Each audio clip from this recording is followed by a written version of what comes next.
আসসালামু আলাইকুম, কেমন আছো সবাই? তো ভাগ্যের কি পরিহাস দেখো, এত শখ করে একটা রান্নাঘর বানালাম, তো সেটাও নাকি আমাকে ছেড়ে দিতে হবে। তো সবটাই তোমাদের সঙ্গে বলবো, সবটাই দেখাবো। তার জন্য আমার চ্যানেলটা সাবস্ক্রাইব করে কিন্তু আমার পাশে থাকতে হবে। তো এই তো চলে আসলাম সকালে রান্না বান্না নিয়ে। তো তোমাদের ভাইয়া এই যে বাজার করে এনেছে আলু আর ডিম, ডাল। তো সকালে আমি মেথি ভেজানো পানি খাই, তারপরে কিন্তু 5টা আলমন্ড বাদাম খাই। তো আগের দিনে আমি কটা ডিম এনেছিলাম, সেগুলো খুবই ছোট ছোট, আর আজকে আমার বর যে ডিমগুলো এনেছে সেগুলো অনেকটাই বড় বড়। তো সকালে ভেবেছিলাম আলু সিদ্ধ ভাত করব, কিন্তু আলুটা ছিল না, যার জন্য আর আলুটা সিদ্ধ বসাতে পারিনি।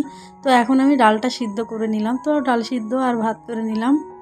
আর আগের দিন গেছিলাম বাজারে, তো সেখান থেকে আমি গ্রিন টি নিয়ে এসেছিলাম আমার জন্য। গ্রিন টিটা ফুরিয়ে গিয়েছিল, তো গ্রিন টি নিয়ে এসে কৌটোতে ঢেলে নিলাম, আর আমার জন্য একটু গ্রিন টিও বানিয়ে নিলাম।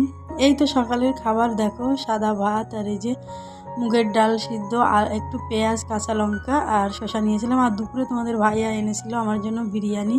তো কেমন লাগলো আজকের ভিডিওটা?